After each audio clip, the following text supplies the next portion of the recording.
I'm Kristi Pelzel, Senior International Correspondent for Today News Africa from Washington, D.C. Joining me is Chris Melzer, Spokesperson at the United Nations Office for Refugees in UNHCR in Ethiopia. Thank you for joining me. I'm happy to be here. As I understand, you're in Ethiopia now. Can you tell us a little bit about how long you've been in the country and what your role is? Well, I'm a part of the so-called emergency response team of the UNHCR. That means we have to go sometimes very urgently to some places. So I'm in Ethiopia only for 2 months now, and I will also stay only for a couple of more months. And are you in the capital or are you in Tigray, the northern region of Ethiopia? So right now I'm in the capital, but normally I would I stay in Tigray. We had some problems to get access, still have actually, but most of the time I want to spend in Tigray. Tell us a little bit about the issues you have with access to the region. Well, we had an agreement with the government at the end of November, so it's almost 2 months ago. And there was agreement about unhindered access for not only UNHCR but also other UN agencies and also NGOs for supporting the refugees or the starving people in the Tigray region. But the government demands anyway for every single step approval.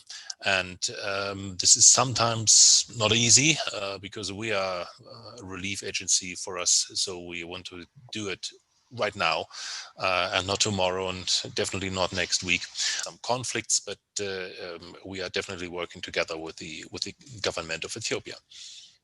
Do you think one of the hurdles is the fighting is still continuing in the region and it's dangerous? I'm not quite sure, but yes, security reasons are often named by the government. And of course, we are also very concerned for our own employees of UNHCR. How is it day to day? You're walking around. So are you seeing conflict on the street? I think we really have to distinguish between the north and the south of Tigray.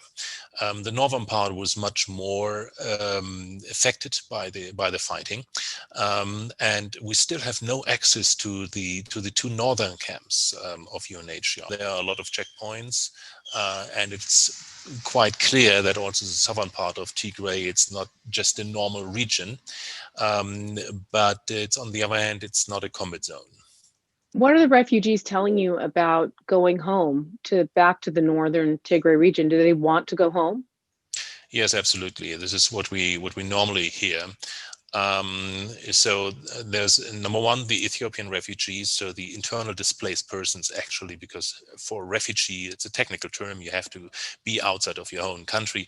But for the people for the Ethiopians who fled, they're telling us indeed they want to go home as soon as possible. This is very, very typical. We hear that from refugees all over the world, actually. And what's the government telling you about when they can go home? Are you bringing this up with the Ethiopian government? It is not one of our priorities because right now we see the situation that there are people in dire conditions and we have to take care of them. Definitely that the Ethiopians in Sudan or Ethiopia itself want to go home and will go home one day, but it's right now really not one of our priorities.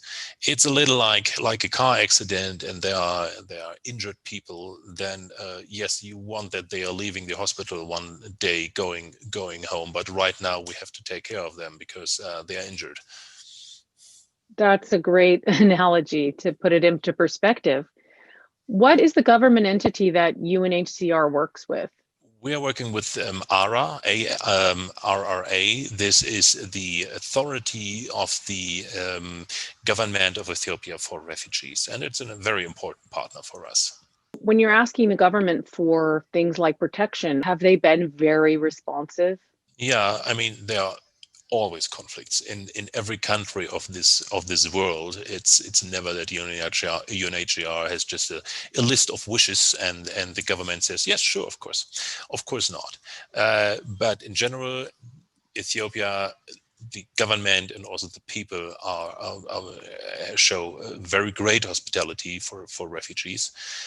Maybe because Ethiopians have also received help from other countries in the past. What is your biggest challenge in the region? Well, in Tigray, it's definitely just access. So the problem is we don't sometimes, or in some things, we don't really know how the situation is, how many people are there, how many people need help.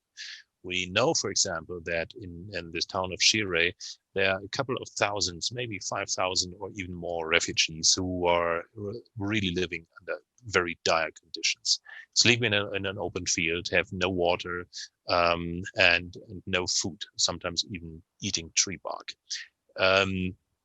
But we are here, we are ready, we are able, and we have the necessary things we need. So we have the transportation devices. We have also the so-called core relief items, for example, like sleeping bags and so on, and things to make clean water and so on.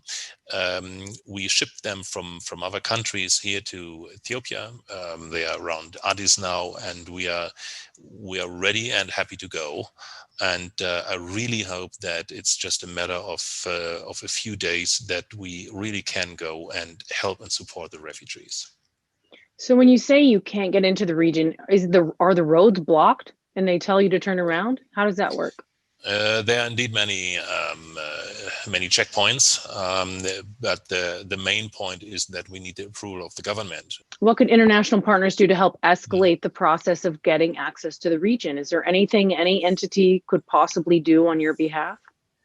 Well, we have already a lot of support from many countries, from the European Union, and the Austrian foreign minister was here just last week and also asked the government for access for UNHCR and of course also for WFP and other